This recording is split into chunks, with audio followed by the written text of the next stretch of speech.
अस्सलाम वालेकुम dear students. Chapter 2 cover करने के बाद आज हम अनफोल्ड करेंगे चैप्टर नंबर 3 को, और ये मेरा आज का 3.1 यानी तीसरे चैप्टर का पहला लेक्चर होगा। चैप्टर 3 का टाइटल है एटॉमिक स्ट्रक्चर। एटम जो कि केमिस्ट्री का बुनियाद है, केमिस्ट्री स्टार्ट ही एटम से होती है। तो इस चैप्टर में पढ़ेंगे हम एटम है क्या, कैसे डिस्कवर हुआ, उसके अंदर फंडामेंटल पार्टिकल्स कौन से हैं, एटम का स्ट्रक्चर कैसे बनेगा, किन किन पार्टिकल्स पे वो एटम मुश्तमिल है और उन पार्टिकल्स का बिहेवियर या प्रॉपर्टीज़ क्या बना रखती हैं। तो सबसे पहले हम इंट्रोडक्शन पढ़ेंगे एटम का। एटम को शुरू में लैटिन वर्ड एटोमस या ग्रीक वर्ड एटोमॉस से निकाला गया है।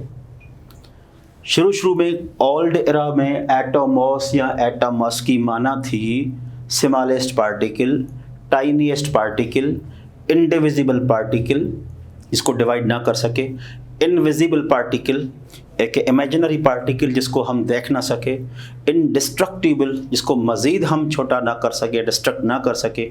दुनिया के अंदर जितनी भी चीज़ें हैं, हर चीज़ का एक आखिरी छोटे से छोटा जो ज़रा होगा उसको हम एटम पढ़ते हैं। ये कदीम कॉन्सेप्ट था। आज हम एटम को पढ़ रहे हैं। It is the smallest unit और बिल्डिंग ब्लॉक ऑफ मैटर। ये अधूरी माना है। कौन सा स्मॉलेस्ट यूनिट मैटर का? That takes part in reaction. किसी भी मैटर का वो छोटा ज़रा जो रिएक्शन में हिस्सा ले, that is called as an atom. हम रिएक्शन पढ़ते हैं, hydrogen plus oxygen arrow water. तो इस इक्वेशन को हम पढ़ेंगे कैसे? 2 atoms of hydrogen react with 1 atom of oxygen to form 1 mole of water। तो यानी एटम किसी सब्सटेंस का वो छोटा हिस्सा होगा जो रिएक्शन में हिस्सा ले। रिएक्शन में एटम्स हिस्सा लेते हैं। फिर एटम्स के अंदर इलेक्ट्रॉन्स की वजह से रिएक्शन और बॉन्डिंग होती है। फिर इलेक्ट्रॉन्स कौन से आगे हम पढ़ेंगे, वो होंगे वैलेंस इलेक्ट्रॉन, आखिरी शेल के इलेक्ट्रॉन, इनकम्प्लीट इलेक्ट्रॉन्स वो। तो एटम को हम ऐसा भी पढ़ सकते हैं, it is the smallest particle of element that take part in reaction. और एटम एक वो चीज़ है जो कभी भी फ्री हमें नेचर में नहीं मिलता, क्योंकि अनस्टेबल है, इनकम्प्लीट है, आखिरी शेल इलेक्ट्रॉन से कंप्लीट भरा हुआ नहीं है। इसलिए एटम्स कभी भी फ्री नहीं मिलते। वो रिएक्शन करके मॉलिक्यूल्स, कंपाउंड्स और बहुत सारी चीज़ें बनाते हैं। ओल्ड कॉन्सेप्ट हम लिखना चाहें तो ये तो बहुत बड़ा कॉन्सेप्ट हो जाएगा। आप टेक्स्ट बुक को फॉलो करें और वर्बली में कुछ चीज़ें आपको बताता हूँ। ओल्ड कॉन्सेप्ट सबसे पहले 500 BC में ग्रीक फिलासफर्स थे, डेमोक्रेटस, ल्यूकिफास, एरिस्टोटल। तो सबसे पहले डेमोक्रेटस ने एक नज़रिया बनाया to explain the universe. Universe को एक्सप्लेन करने के लिए, उसको समझने पढ़ने के लिए एक नज़रिया बनाया, कॉन्सेप्ट बनाया। उसमें इन्होंने बताया था कि एवरी मैटर, जितना भी मटेरियल हमारे आसपास मौजूद है, उसका आखिरी छोटे से छोटा ज़रा जो होगा वो एटम कहलाएगा। उसको डिवाइड विजिबल नहीं कर सकते हम।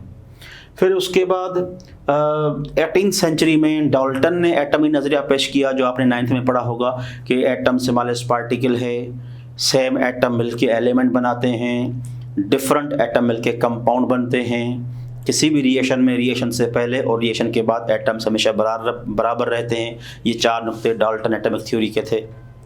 उसके बाद आज हमारे पास न्यू कॉन्सेप्ट क्या आया है, जो मैंने आपको शुरू में बताया कि एटम स्मॉलेस्ट पार्टिकल किसी एलिमेंट का है, मैटर का है, जो कि रिएक्शन में हिस्सा लेता है। और आज एटम को हम डिवाइड कर चुके हैं, हम देख चुके हैं एटम के अंदर पार्टिकल्स हैं। तो अब हम आते हैं एटम के फंडामेंटल पार्टिकल्स पे। तो एटम के फंडामेंटल पार्टिकल्स कितने होते हैं? 3, electrons, protons, neutrons. Electrons live कहाँ पे रहते हैं? न्यूक्लियस के सराउंड। प्रोटॉन्स कहाँ पे रहते हैं? न्यूक्लियस में। न्यूट्रॉन कहाँ रहते हैं? न्यूक्लियस में। और अब इन इलेक्ट्रॉन्स, प्रोटॉन्स, न्यूट्रॉन्स की कुछ फिक्स वैल्यू हैं, कुछ फिक्स चीज़ें हैं जो आपको रट्टा लगा के याद करनी है। बुक में लिखी हुई है, मैं इधर टाइम वेस्ट नहीं करना चाहूँगा। जैसे इलेक्ट्रॉन पे चार्ज कितनी है, प्रोटॉन पे चार्ज कितनी है, न्यूट्रॉन पे चार्ज कितनी है, और चार्ज कौन सी है, नेगेटिव है, पॉजिटिव है, न्यूट्रल है। फिर इलेक्ट्रॉन का मास जो 9.11 है, जितना भी 10 पावर 28 ग्राम, वो ग्राम्स में कितना है, केजी में कितना है, SU में कितना है प्रोटॉन का मास। तो ये सारी वैल्यूज़ आपने याद करनी है। आपने पढ़ा कि एटम के अंदर 3 फंडामेंटल पार्टिकल्स हैं, इलेक्ट्रॉन्स, प्रोटॉन्स, न्यूट्रॉन्स। तो उनकी बेसिक फंडामेंटल कॉन्सेप्ट या एग्जैक्ट जो फिगर हैं, वैल्यूज़ हैं, वो क्या होती हैं, ये आपने याद रखनी है। अब हम बात करेंगे कि ये एटम के अंदर जो इलेक्ट्रॉन्स, प्रोटॉन्स, न्यूट्रॉन्स हैं, ये किसने डिस्कवर किए, कैसे डिस्कवर किए। तो ये हमारे पास कुछ एक्सपेरिमेंट्स हैं जिन एक्सपेरिमेंट्स को परफॉर्म करके हमने ये फंडामेंटल पार्टिकल्स फाउंड किए। जैसे एक फैराडे एक्सपेरिमेंट है, क्रूक्स ट्यूब एक्सपेरिमेंट है, रेडियो एक्टिविटी का एक्सपेरिमेंट है, चैडविक्स एक्सपेरिमेंट है। आपने याद रखना है कि फैराडेज का एक्सपेरिमेंट परफॉर्म किया गया, उस एक्सपेरिमेंट में ये बताया गया एग्जिस्टेंस ऑफ इलेक्ट्रॉन प्रोटॉन, कि यहाँ पे 2 चार्जेस हमारे पास मौजूद हैं, पॉजिटिव चार्ज और नेगेटिव चार्ज ज़रूर मौजूद होंगी, जिनका आगे चल के नाम रखा जाता है इलेक्ट्रॉन प्रोटॉन। तो सबसे पहले इलेक्ट्रॉन्स प्रोटॉन्स की एग्जिस्टेंस किसने दी, फैराडे ने। उसके बाद क्रूक्स ट्यूब, विलियम क्रूक का ट्यूब वाला एक्सपेरिमेंट परफॉर्म किया गया, और उस एक्सपेरिमेंट में इलेक्ट्रॉन्स को और प्रोटॉन्स को डिस्कवर किया गया। क्रूक्स ट्यूब एक्सपेरिमेंट में थॉमसन ने और उसने गोल्डस्टाइन ने प्रोटॉन को डिस्कवर किया। तो ये इलेक्ट्रॉन्स और प्रोटॉन्स की डिफरेंट डिस्कवरीज डिफरेंट साइंटिस्ट से इस ट्यूब एक्सपेरिमेंट के थ्रू हुई। अच्छा, ये तो था आर्टिफिशियल कि हमने इलेक्ट्रॉन प्रोटॉन को डिस्कवर कर दिया। अब नेचुरल सबूत क्या है कि वाकई इलेक्ट्रॉन प्रोटॉन है। तो इसके बाद एक कॉन्सेप्ट आता है रेडियो एक्टिविटी का। रेडियो एक्टिविटी के कॉन्सेप्ट को जन्म दिया हेनरी बक्वेरेल ने। उसमें हमें कन्फर्मेशन मिलती है इलेक्ट्रॉन प्रोटॉन की कि वाकई एटम के अंदर इलेक्ट्रॉन्स भी हैं, प्रोटॉन्स भी हैं। और जब इलेक्ट्रॉन प्रोटॉन डिस्कवर हो जाते तो बात खत्म। जहन में अगर पॉजिटिव सोचे तो नेगेटिव भी है, नेगेटिव है तो पॉजिटिव भी, बात खत्म। लेकिन रेडियो एक्टिविटी को सही माना में स्टडी करने के बाद मालूम होता है कि there are some neutral rays. तो चैडविक का एक्सपेरिमेंट है जिन्होंने आर्टिफिशियल रेडियो एक्टिविटी डिस्कवर करके न्यूट्रॉन्स को भी डिस्कवर कर लिया। तो हम डिटेल में पढ़ेंगे कि ये एक्सपेरिमेंट कैसे कैसे परफॉर्म हुए। सबसे पहले हम आते हैं फैराडेज एक्सपेरिमेंट पे। तो फैराडेज ने ये बताया कि there is existence of electron and proton. इन्होंने लॉज बताए इलेक्ट्रोलाइसिस के। फैराडे ने क्या किया था, डेवी के हाइपोथेसिस पे इन्होंने किसी कंपाउंड जैसे सोडियम क्लोराइड को पानी में डिसॉल्व करके और बैटरी हासिल की, और बैटरी से नेगेटिव इलेक्ट्रोड बनाया जिसको हम कैथोड पढ़ते हैं, और पॉजिटिव इलेक्ट्रोड जिसको आज हम एनोड पढ़ते हैं। करंट पास किया। लाजमी जब करंट पास करेंगे तो positive charge particles negative electrode पे मूव करेंगे, और negative charge particles positive electrode पे मूव करेंगे।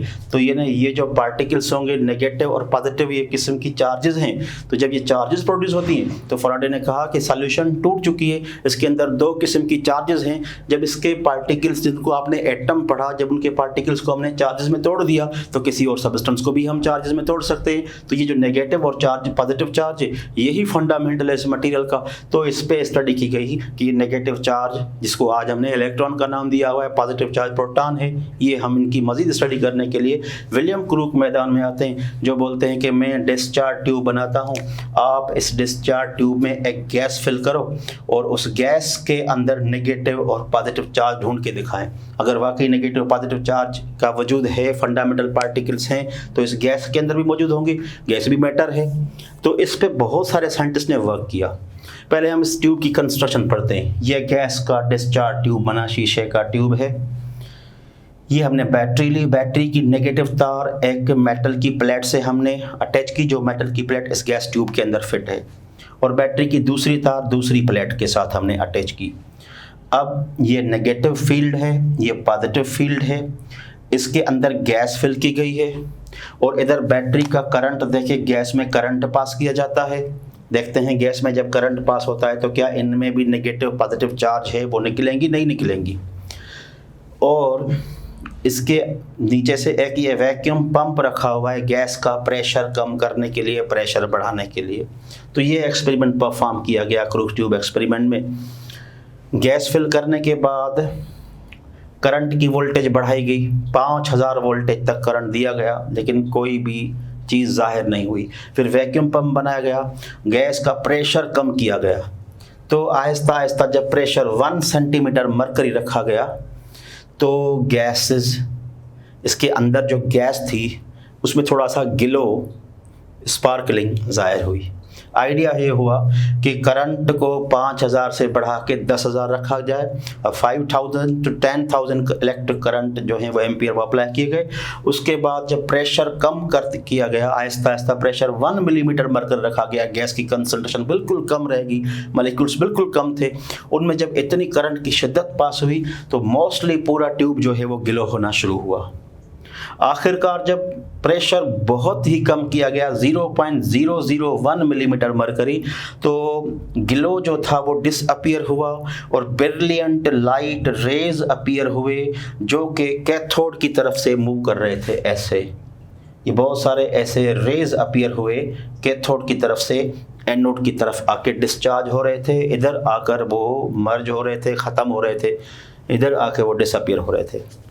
तो ये जो ब्रिलियंट रेज थे ये कहाँ से किस तरफ से निकले? कैथोड रेज की तरफ, कैथोड वाली इलेक्ट्रोड की तरफ से। ये कैथोड पट्टी के रेज नहीं थे, ये गैस के रेज थे, लेकिन कैथोड की तरफ से वो निकलना शुरू हुए और एनोड पे आके डिस्चार्ज हुए। तो फिलहाल के तौर पे इन रेज का नाम रखा गया कि ये कैथोड रेज है। तो अभी आपने पढ़ा कि गैस ट्यूब के अंदर रखी गई, करंट पास किया गया, करंट पास करने के बाद वोल्टेज भी बढ़ाया गया और प्रेशर भी बहुत कम किया गया, तो कुछ रेज अपीयर हुए जो नेगेटिव टर्मिनल से पॉजिटिव की तरफ जा रहे थे। उन रेज का नाम रखा गया कैथोड रेज। बहुत सारे साइंटिस्ट ने मिलके उस पर स्टडी की। तो कैथोड रेज पे जब स्टडी की गई तो बुक में लिखी हुई है प्रॉपर्टीज़, 8-10 प्रॉपर्टीज़ है, वो आप पढ़ लेना। मैंने इधर लिखना ज़रूर नहीं समझा, मैं आपको वर्बली बताता हूँ। पहली प्रॉपर्टी ये थी, यानी प्रॉपर्टीज़ ऑफ कैथोड रेज, कि कैथोड रेज नेगेटिव टर्मिनल से निकले पॉजिटिव की तरफ जा रहे थे। दूसरी पॉइंट ये डिस्कवर की गई कि ये रेज स्ट्रेट पाथ में घूम रहे हैं, ऐसे कर्व्स वेव्स नहीं बना रहे, बिल्कुल स्ट्रेट पाथ में घूम रहे हैं। तीसरी पॉइंट, कैथोड से निकलकर एनोड पे डिस्चार्ज हुए। चौथी पॉइंट, इन रेज को ज़रूर नेगेटिव चार्ज होगी, जब ही तो ये पॉजिटिव एनोड पे आके अट्रैक्ट हो रहे हैं। तो चार्ज को मज़ीद क्लियर करने के लिए एक्सपेरिमेंट किया गया। मैग्नेट के पीसेस भी रखे गए, नॉर्थ साउथ पोल रखे गए। जब मैग्नेट के पीस रखे गए उसके अंदर, तो भी देखा गया कि जो नेगेटिव रेज हैं मैग्नेट के पॉजिटिव पोल पे आके डिस्चार्ज हो रहे हैं, यानी बार बार जाहिर हो रहा है कि इन रेज पे नेगेटिव चार्ज है। तो कैथोड रेज पे नेगेटिव चार्ज पड़ी गई। अच्छा, ये रेज है या पार्टिकल है? उसके लिए ट्यूब के अंदर गैस डिस्चार्ज ट्यूब जैसे कैथोड रेज निकले, ये एनोड है, ये कैथोड है। इधर से जब रेज इधर आ रहे थे, बीच में एक पैडल रखा गया, बीच में एक प्लेट रखी गई। जब रेज उस प्लेट पे टकराए तो वो प्लेट ऐसे रोटेट होने लगी। जब प्लेट रोटेट हो रही थी, इसका मतलब इन रेज को एक मैकेनिकल प्रेशर है, मैकेनिकल प्रेशर के साथ ये रेज निकल रहे हैं। ये नहीं, ये रेज नहीं है, ये पार्टिकल है। तो आखिरकार स्टोनी एक साइंटिस्ट था जिन्होंने तजवीज़ दी कि ये रेज गैस के अंदर इलेक्ट्रिसिटी पास होने की वजह से निकले हैं, इसलिए इन रेज का नाम रखा जाए इलेक्ट्रॉन्स। तो इस तरीके से नेगेटिव चार्ज पार्टिकल गैस के अंदर से हमें मिले कैथोड वाली साइड से, जिनका नाम रखा गया इलेक्ट्रॉन्स। तो इस तरीके से इलेक्ट्रॉन्स डिस्कवर हो गए। और जब इलेक्ट्रॉन डिस्कवर हुए, एटम के अंदर जब नेगेटिव चार्ज है तो वो क्यों है? लाजमी उसके अंदर पॉजिटिव चार्ज होगी, और जो पॉजिटिव चार्ज है वो प्रोटॉन्स आगे साबित होते हैं। तो अब प्रोटॉन की डिस्कवरी की गई। सेम तरीके से एक्सपेरिमेंट परफॉर्म किए गए, लेकिन आइडिया जो था कि नेगेटिव टर्मिनल से जो रेज निकल रहे हैं वो इलेक्ट्रॉन, एनोड से भी रेज निकलेंगे प्रोटॉन होंगे, लेकिन इस तरीके से कोई भी ऑब्जर्वेशन नहीं हुई। तो गोल्डस्टाइन ने एक दूसरा आइडिया चुना। उन्होंने भी पैसेज ऑफ इलेक्ट्रिक करंट दिया लो प्रेशर पे 1886 में, लेकिन इन्होंने परफोरेटेड कैथोड इस्तेमाल की। यानी ये ट्यूब है, ये एनोड है, ये कैथोड है। कैथोड जो थी वो परफोरेटेड बना सुराखदार थी। हमारे पास ट्रांजिशन मेटल्स हैं जिनके सरफेस पे पोर्स होते हैं, सुराख होते हैं जो हमें नज़र नहीं आते, उनके अंदर गैस अंदर चली जाती है। तो परफोरेटेड कैथोड ली। अब गैस के अंदर जो नेगेटिव रेज निकल रहे थे वो इलेक्ट्रॉन थे, और परफोरेटेड कैथोड में few rays appeared behind cathode, कुछ रेज कैथोड के बिहाइंड अपीयर हुए इन सुराखों में से, जिनका नाम रखा गया केनाल, केनाल्स में से रेज निकले, केनाल रेज। और इन पे भी सेम स्टडी की गई, तो इनका भी मैकेनिकल प्रेशर, इन पे भी चार्ज है, पॉजिटिव चार्ज है, पॉजिटिव जो है वो नेगेटिव इलेक्ट्रिक फील्ड पे अट्रैक्ट होते हैं जैसे वो पॉजिटिव फील्ड पे अट्रैक्ट हो रहे थे। तो सेम फिनोमिना, सेम प्रॉपर्टीज यहाँ भी डिस्कवर हुई। तो इस डिस्कवरी को नाम दिया गया डिस्कवरी ऑफ प्रोटॉन। यानी प्रोटॉन्स किसने डिस्कवर किया? गोल्डस्टाइन ने। प्रोटॉन्स कौन से रेज हैं? क्या एनोड के? नहीं, वो एक्स रेज हैं, आगे पढ़ेंगे नेक्स्ट जो है लेक्चर्स में। प्रोटॉन जो रेज हैं वो केनाल रेज हैं। कहाँ से निकले इलेक्ट्रॉन? तो कैथोड साइड से, proton behind the perforated cathode, behind cathode नहीं, कौन सी कैथोड? परफोरेटेड कैथोड जो थी उसके बिहाइंड से कुछ रेज निकले, जो कि आगे जब उनकी स्टडी की गई तो उनकी भी इलेक्ट्रॉन्स की तरह सेम स्टडी की गई, उन पे पॉजिटिव चार्ज थी, उनका भी मास था, उनका भी है चार्ज है। तो इन रेज का नाम रखा गया प्रोटॉन रेज। ये इनकी प्रॉपर्टीज भी हो गई। अब आइडिया ये था कि शायद एटम कंप्लीट हो चुका है, एटम के अंदर नेगेटिव चार्ज भी मिल गई, पॉजिटिव चार्ज भी मिल गई, न्यूट्रॉन का कोई कॉन्सेप्ट नहीं था, न्यूट्रॉन का कोई वजूद नहीं था। अब एक और जो है इलेक्ट्रॉन प्रोटॉन की डिस्कवरी के बाद टॉपिक आता है, एक और डिस्कवरी आती है जिसका नाम है रेडियो एक्टिविटी। रेडियो एक्टिविटी वो डिस्कवरी है जिन्होंने कंफर्मेशन दी कि वाकई इलेक्ट्रॉन और प्रोटॉन मौजूद है। कैसे कंफर्मेशन दी? 1985 में फ्रेंच केमिस्ट हेनरी बैक्वेरेल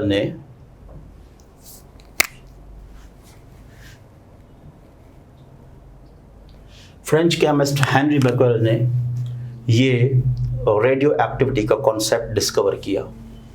इन्होंने एक एक्सपेरिमेंट किया एक नेचुरल मिनरल पे जो ज़मीन से इसको मिला, जो कि आज हमने मालूम की वो यूरेनियम की ऑक्साइड थी। उसका नाम था पिच ब्लेंड या यूरेनियम की ऑक्साइड। इन्होंने एक्सपेरिमेंट किया कि एक्सपेरिमेंट में ऑब्जर्व किया कि यहाँ पर कुछ एमिशन हो रहे हैं स्पॉन्टेनियसली, इनविजिबल रेज की, उसी पिच ब्लेंड या यूरेनियम के ऑक्साइड या यूरेनियम एलिमेंट के न्यूक्लियस से। तो जब भी किसी एटम, किसी सबस्टेंस के न्यूक्लियस से invisible rays naturally spontaneously emit होंगे, तो इस किस्म के कॉन्सेप्ट को रेडियो एक्टिविटी पढ़ा जाएगा। और ये जो सबस्टेंस है जो खुद न्यूक्लियस के अनस्टेबल होने की वजह से रेज को खारिज कर रहा है, इस सबस्टेंस को रेडियो एक्टिव सबस्टेंस पढ़ा जाएगा। और इस किस्म की जो स्टडी है, जो कॉन्सेप्ट है, वो रेडियो एक्टिविटी है, जो डिस्कवर किया था सबसे पहले हेनरी बैक्वेरेल ने। तो यानी एक ऐसी स्टडी जिसमें हम ये पढ़ें कि कोई सबस्टेंस नेचुरली स्पॉन्टेनियसली रेज को खारिज कर रहा है, तो इस किस्म की स्टडी को नेचुरल रेडियो एक्टिविटी पढ़ा जाएगा।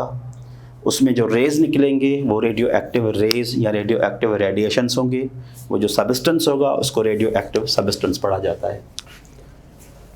एक और ऑब्जर्वेशन इस एक्सपेरिमेंट की गई कि रेज की इमिशन कंटिन्यूसली जारी रहेगी। इन रेज से कहीं ना कहीं पर किसी जगह पर till the formation of other stable element, जब तक कोई स्टेबल एलिमेंट नहीं बनेगा ये रेज खारिज होते रहेंगे। जैसे यूरेनियम के रेज जब खारिज होते हैं तो थोरियम बनता है, फिर आगे चल के रेडियम बनता है, फिर उनमें से पोलोनियम बनता है, आखिर में लीड पीबी प्लम्बम ये एलिमेंट बनता है। तो यूरेनियम का जो रेडियो एक्टिव सबस्टेंस है, यूरेनियम की जो ऑक्साइड है, वो रेज जब खारिज करता जाएगा तो यहाँ तक जब पहुँचेगा तब रेज खारिज होना रुक जाएंगे, बंद हो जाएंगे, अब ये स्टेबल एलिमेंट बन जाएगा। तो ये भी ऑब्जर्व किया गया कि रेडियो एक्टिव सबस्टेंस तब तक रेज खारिज करता रहेगा जब तक वो किसी स्टेबल एटम में, स्टेबल सबस्टेंस में कन्वर्ट नहीं हो जाता। हमारे पास पीरियोडिक टेबल में जो तकरीबन 118 एलिमेंट्स हैं, उनमें वो एलिमेंट जिनका जी माना एटॉमिक नंबर ग्रेटर देन 82 है। एटॉमिक नंबर कितना है? Greater than 82। जिनका भी एटॉमिक नंबर लीड के बाद आता है वो सारे के सारे इस तरीके से रेज खारिज करते रहते हैं, वो नेचुरल रेडियो एक्टिव सबस्टेंस हैं। तो ये फिनोमिना आगे चल के आर्टिफिशियल भी दरियाफ्त की गई। यानी अब हमारे पास रेडियो एक्टिविटी के दो टाइप्स हैं, natural radio activity, artificial radio activity. तो आगे हम थर्ड जो पढ़ेंगे डिस्कवरी ऑफ न्यूट्रॉन, उसमें आर्टिफिशियल रेडियो एक्टिविटी को डिस्कस करेंगे। अभी जो रेडियो एक्टिव सबस्टेंस से रेज निकले थे, उन रेज का नाम रखा गया रेडियो एक्टिव रेज, जो 3 किस्म के होते हैं, alpha, beta, gamma. Alpha rays Ernest Rutherford ने डिस्कवर किए, बीटा रेज भी उसी ने, और गामा रेज पॉल विलर्ड ने। अल्फ़ा रेस पे पॉजिटिव चार्ज है, बीटा रेस पे नेगेटिव चार्ज है, गामा रेस पे कोई भी चार्ज नहीं है। अल्फ़ा रेस की वेलोसिटी 1/10 ऑफ लाइट है, बीटा रेस की velocity 10 times more than light, और गामा रेस की velocity equal to light. Penetrating power माना पास होने का पावर, अल्फ़ा रेस का पेनिट्रेटिंग पावर कम है बीटा से, और बीटा का कम है गामा से। यानी पेनिट्रेटिंग पावर अल्फ़ा का कम है, जिसका पेनिट्रेटिंग पावर कम होगा उसका आयोनाइजेशन पावर ज़्यादा होगा। जो चीज़ पास नहीं होगी वो अंदर रह के आयोनाइज करेगी। तो पेनिट्रेटिंग पावर सबसे ज़्यादा गामा को है, कम से कम अल्फ़ा को है। आयोनाइजेशन पावर सबसे ज़्यादा अल्फ़ा को है, कम से कम गामा को है। तो ये चीज़ें तो आपको याद करने जैसी हैं, रटने जैसी हैं, इनमें कोई कॉन्सेप्ट लॉजिक नहीं है। ये आप याद कर लें कि 3 किस्म के रेडिएशंस हैं, अल्फ़ा, बीटा, गामा, इनकी कौन सी प्रॉपर्टीज़ है। अब हम पढ़ेंगे इलेक्ट्रॉन प्रोटॉन की डिस्कवरी के बाद जब इनको कंपेयर किया गया पॉजिटिव रेज को नेगेटिव रेज को, तो साबित हुआ positive rays are like protons, negative rays are like electrons. ये तो नेचुरल थे, और उधर प्रोटॉन इलेक्ट्रॉन को आर्टिफिशियल दरियाफ्त किया गया। तो इसकी स्टडी के बाद हमें कंफर्मेशन मिली कि वाकई इलेक्ट्रॉन प्रोटॉन यानी पॉजिटिव नेगेटिव चार्ज किसी एलिमेंट के अंदर हो सकती है। तो ये रेडियो एक्टिविटी तक आज हमने डिस्कस किया। नेक्स्ट टाइम हम पढ़ेंगे आर्टिफिशियल रेडियो एक्टिविटी का एक्सपेरिमेंट जेम्स चैडविक करता है और उससे न्यूट्रॉन्स को दरियाफ्त कर लेता है। ठीक है, अल्लाह हाफिज़।